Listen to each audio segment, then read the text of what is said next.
दोस्तों सोचो, अगर आप एक सुनसान सड़क से सीधा चलते हुए जा रहे हो और अचानक आपके सामने एक लड़की आ जाती है।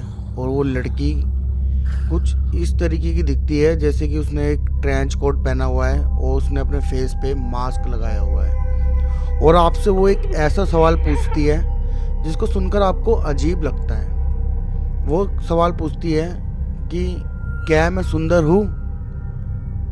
आप क्या जवाब दोगे, हाँ या फिर ना? क्योंकि ये जवाब ही तय करेगा कि आप जिंदा रहोगे या नहीं रहोगे। आज की भी कहानी एक ऐसी होने वाली है, एक जापान की लड़की की। ये लड़की जापान के रोडों पे रात को निकलती है और लोगों से यही सवाल पूछती है कि क्या मैं सुंदर हूँ या नहीं हूँ। और जो लोग उसको वो जवाब देते हैं ना, तो उनके साथ वो क्या हाल करती है, आप सुनकर हैरान हो जाओगे। तो कहानी स्टार्ट करते हैं। ये एक बात है काफ़ी हज़ारों साल पहले की। जापान में एक लड़की थी, काफ़ी सुंदर लड़की थी, और उसका विवाह हुआ था, उसकी शादी हुई थी एक सुंदर और एक शक्तिशाली समुराई के साथ। वो इतना शक्तिशाली समुराई था कि वो मतलब कि एक बोलते हैं ना मोती, एक मोती पर भी वो तलवार मारता था ना तो उसके दो टुकड़े हो जाते थे। इतना शक्तिशाली समुराई था वो। और उस लड़की को भी एक ईगो था क्योंकि वो काफ़ी सुंदर थी। तो उसके पति को हमेशा अपनी पत्नी पे यही शक रहता था कि कहीं ना कहीं उसकी सुंदरता इतनी सुंदर है वो, कि वो कहीं ना कहीं में से वो बेवफाई ना करे। और एक दिन उसका जो शक था अपनी पत्नी को लेकर, वो शक सच में बदल गया था। उस लड़की ने अपने पति के साथ वो बेवफाई करी, और उसके पति को जब वो पता चलता है तो वो अपना हापा खो देता है। वो पागल हो जाता है, गुस्से में वो चिल्लाता है और अचानक वो अपनी तलवार निकालता है, उस लड़की के मुंह पे मार देता है। और जैसे ही वो उसके मुंह पे मारता है तो वो तलवार उसके सीधा होठों के बीचों बीच लगती है, और होठों के बीचों बीच लगने के कारण कान से कान तक का पूरा हिस्सा इतना उसका कट जाता है। काफ़ी खून बहने लग जाता है, बहुत खून बहता है। लेकिन लड़के के आंखों में बिल्कुल भी घबराहट या फिर डर नहीं होता, वो हंसता है। उसका खून बहता हुआ देखकर वो काफ़ी हंसता है, और हंसते हुए कहता है, गुरूर था ना तेरे को अपनी सुंदरता पे, ये ले ले, तेरे गुरूर को मैंने तोड़ दिया। और लड़की वहीं मर जाती है। फिर जन्म होता है एक ऐसी आत्मा का जो रोडों पर निकली है अपना बदला लेने के लिए। और उस लड़की का नाम था कुची सके ओना। वो नाम उसका तभी पड़ा जब उसका पूरा फेस यहाँ से यहाँ तक पूरा कट गया था। वो देखने में इतनी डरावनी लगती थी कि लोग उसको देख के डर जाते थे। और बात तो तब जब आगे बढ़ी जब लोगों को पता चलने लग गया कि एक मुंह कटी आत्मा रोड पे घूमती है। स्कूल के बच्चों की जब छुट्टी होती थी, तब वो शाम के टाइम छुट्टी होती थी, तब वो उस गेट पर खड़ी रहती थी और अपने शिकार का इंतज़ार करती थी। एक दिन रात के 11 या फिर 12 बजे हो गए, ज़्यादा टाइम भी नहीं था। तो रोड पर एक आदमी जा रहा होता है, और उस आदमी के पास वो एकदम से खड़ी हो जाती है। वो लड़का एकदम चौंक जाता है। उस लड़की ने मास्क लगा रखा होता है, सर्जिकल मास्क फेस पे लगाकर घूमती है वो रोड पर, और उससे एक ही सवाल पूछती है कि क्या मैं सुंदर हूँ? अब वो लड़का कहता है कि नहीं। जबकि उसने मास्क लगा रखा होता है, तब वो लड़का मना करता है कि नहीं, तुम सुंदर नहीं हो। फिर उसके हाथ में एक ऐसी सुनहरी चमकती हुई कैंची होती है, वो उसके मुंह पे ऐसे चीर देती है। उसका मुंह कान से कान तक पूरा फट जाता है, वैसे ही जैसे कि उसका मुंह है। उसको बर्दाश्त नहीं होता है कि उसको अगर कोई बोल दे कि तुम सुंदर नहीं हो, वो उसको वैसा ही बना देती है जैसा उसका खुद का फेस है।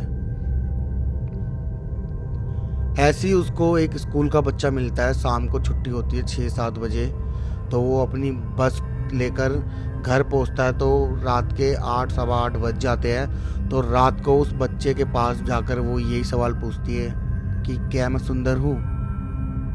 बच्चा उसको देखता है, उसने सर्जिकल मास्क लगा रखा होता है लड़की ने, और एक ट्रेंच कोट पहना होता है, लॉन्ग कोट टाइप का। तो वो लड़का कहता है कि हाँ तुम सुंदर हो। वो खुश हो जाती है, लेकिन ये नहीं है कि वो लड़का बच जाता है उसके हाथों से। फिर वो अपना मास्क उतारती है। जैसे ही वो अपना मास्क उतारती है, लड़का एकदम से उसको देख के चौंक जाता है, क्योंकि उसका पूरा फेस यहाँ से लेके कान तक पूरा कटा हुआ था। बस वो देख के चौंक जाता है। वो तुरंत मना करता है, नहीं नहीं नहीं, तुम सुंदर नहीं हो। बस फिर वो ही अपनी कैंची लेके उस लड़के के मुंह पे मारती है। वो कान से लेके कान तक पूरा चीर देती है। बस जापान के लोग काफ़ी इन बातों को लेके डर गए थे। लोगों के मन में इतना खौफ फैल गया था, सब तक ये बात फैल चुकी थी। रात के टाइम कुची सके ओना नाम की आत्मा घूमती है इस रोड पे। तो रात को बिल्कुल भी हम लोग नहीं घूमेंगे। एक उनकी मीटिंग हुई, तो उससे बचने के लिए वो रात को अकेले नहीं जाते थे। कभी भी किसी को कोई इमरजेंसी होती थी तो वो 2 या 3 जने जाते थे, क्योंकि वो आत्मा हमेशा उसको रोकती थी जो एकांत में अकेला उसको दिखता था। उससे वो ये सवाल करती थी। जैसे जैसे लोगों के अंदर डर बढ़ने लग गया, तो लोगों को लगा कि ये चीज़ मतलब कभी ख़त्म होगी या नहीं होगी। मन में ये उनके उत्सुकता थी। और जैसे ही रात को कोई उसको मिलता था, वो उसका वही हाल करती थी जो हाल उसका होता था। वो अपनी उस मौत को लेकर, मतलब उसके अंदर इतनी बदले की आग थी ना, कि जैसा मेरा फेस है ना, वैसा ही मेरे को लोगों का फेस बनाना है। लोगों में इतना डर फैल गया। लोगों ने आपस में मीटिंग करी कि इससे बचने का क्या उपाय है। तो लोगों ने सोचा कि अगर वो लड़की पूछती है कि मैं सुंदर हूँ, तो हमें हाँ करना चाहिए। शायद उन लोगों को नहीं पता था कि हाँ करने वालों का भी वो वही असर करती है जो उन लोगों का करती है। ऐसी एक लेडीज़ को वो कुची सके होना मिल गई। उस लड़की को पता चल गया कि ये वही आत्मा है। बस उसने यही पूछा कि क्या मैं सुंदर हूँ। उस लड़की ने बोल दिया, हाँ तुम सुंदर हो। फिर उसने वही जैसे पहले किया था, उसने अपना मास्क हटाया। फिर दोबारा पूछा, अब क्या मैं सुंदर हूँ। तो लड़की को पता था कि ये कुची सके होना वही आत्मा है जो लोगों पे इतना क्रूरता की तरह, जो लोगों पर इतना डर फैला रही है, और बहुत खतरनाक आत्मा है ये। उसने तब भी हिम्मत नहीं हारी। उसने सोचा कि मैं अभी भी हाँ करूँगी तो बच जाऊँगी। उसने बोला, हाँ तुम सुंदर हो, तुम अभी भी सुंदर हो। कुची सके होना खुश हो जाती है और उसे जाने देती है। जैसी लड़की अपनी तेज तेज पैरों के कदम से चलने लग जाती है, चलते चलते चलते चलते सीधा घर पहुंचती है। फाइनली उसको ऐसा लगता है कि मैं बच गई। और वो रात को अपना खाना वगैरह करके जैसे ही सोने जाती है, तो उसको अभी भी शक होता है कि कहीं ना कहीं वो ना आ जाए और मेरे साथ भी वैसा सुलूक ना करे जैसा वो लोगों के साथ करती है। लेकिन ऐसा कुछ नहीं हुआ, वो सो गई। वो अपना घर का लॉक लगा के खाना खा के जैसे ही लेटी, उसके घर पर गेट पर एक आवाज़ आती है नॉक की। गेट खटखटता है उसका। जैसे गेट खटखटाता है तो उसको लगता है डर, कि उसको लगता है कि उसको यकीन होता है कि शायद वही है। वो गेट नहीं खोलती है। वो वहीं कोई रिस्पॉन्स नहीं देती, वहीं अपने बेड पे लेट जाती है। और उसको जैसे डर लग रहा होता है तो वो चादर को अपने फेस से ढक लेती है और लेट जाती है। जैसे ही वो चादर को अपने फेस से ऐसे ढकती है ना, तो वो देखती है कि कुची सके होना उसके ऑलरेडी कंबल के अंदर बैठी हुई है। वो तुरंत बेड से दूर भगती है और कहती है कि तुम तो सुंदर हो, तुम तो सुंदर हो। उसको कहीं ना कहीं ऐसा लगता है कि मैं इसको सुंदर बोलूँगी तो मुझे छोड़ देगी। लेकिन कुची सके होना बहुत डरावनी तरीके से चुपचाप शांत होकर इस तरीके से हंसती है। और जैसे ही वो हंसती है ना, वो उतनी और ज़्यादा डरावनी लगती है, क्योंकि उसका जो फेस का कट था ना, वो और ज़्यादा यहाँ तक फैल जाता है, एकदम रेड रेड। और जो खून था उसके यहाँ हमेशा लगा रहता था, एकदम जमा हुआ वो बहुत पुराना खून। और जब वो हंसती थी ना ही उसके दांत दिखते थे, कुछ भी नहीं, ऐसे हंसती थी। उस लड़की ने बोला कि नहीं तुम सुंदर हो। बस कुची साकी ने ये बोला कि मैं सुंदर हूँ तो ये सुंदरता मैं तुम्हें भी देना चाहूँगी।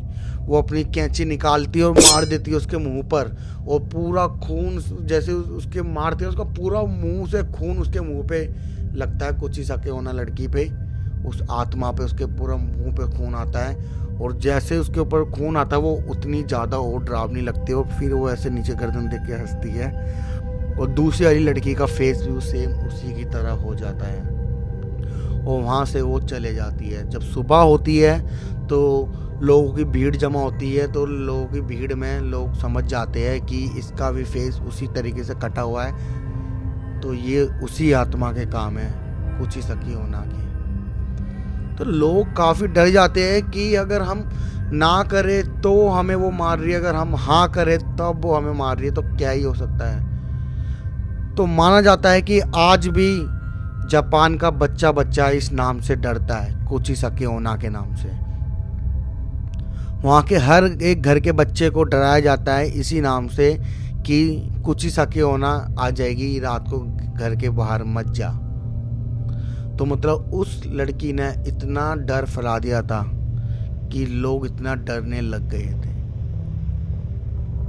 तो सोचो कि अगर आपके सामने कोई ऐसी लड़की आती है रात के टाइम, तो आप क्या करोगे? क्या आप उसको हाँ करोगे या ना करोगे? कमेंट करके मुझे ज़रूर बताना, क्योंकि ये जवाब देना ही इतना मुश्किल है जैसे जापान के लोगों को देना मुश्किल था। तो कभी भी कोई लड़की ऐसे आपसे पूछे तो जवाब देने की कोशिश मत करना, वहाँ से तुरंत हाँ या ना करें निकल जाना। ऐसी हॉरर, मिस्ट्री और हिस्टोरिकल स्टोरी सुनने के लिए आप चैनल को सब्सक्राइब कर सकते हैं। और अगली स्टोरी तो कुछ ऐसे होने वाली है जो आपको कभी सोने नहीं देगी।